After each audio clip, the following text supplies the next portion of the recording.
O Partido Popular continúa chegando as súas propostas aos veciños de Pontevedra.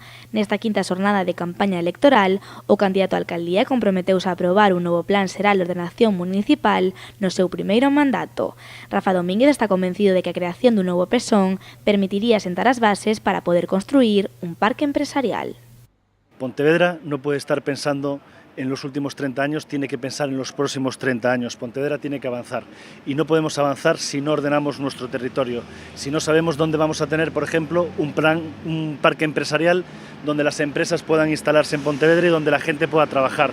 Quiero recordar que Pontevedra es la ciudad con más paro de toda Galicia, por lo tanto tenemos que ordenarla, pero también tenemos que ordenar dónde van a haber nuevas construcciones y sobre todo dónde va a haber nuevos parques, donde va a haber nuevas zonas de esparcimiento. Pontevedra tiene que crecer y tiene que crecer de unha forma ordenada. Esta foi soamente unha das propostas que os populares quixeron achegar esta mañá aos veciños. Rafa Domínguez mostrouse moi satisfeito coa acollida que está recibindo o seu programa electoral na cidade.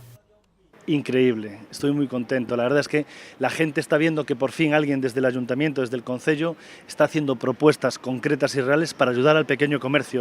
Lo que estamos viendo muchas veces y que me da mucha pena es calles totalmente con el comercio cerrado, con los bajos comerciales que no funcionan, con los bajos comerciales cerrados y en los que vemos que no hay actividad económica. Si no hay actividad económica, las calles acaban muriendo. Pontevedra necesita crecer. Es una ciudad bonita, el modelo de ciudad está bien, pero tenemos que proyectar, hacer un nuevo proyecto de ciudad en el que esté implicada completamente la parte económica y la parte empresarial.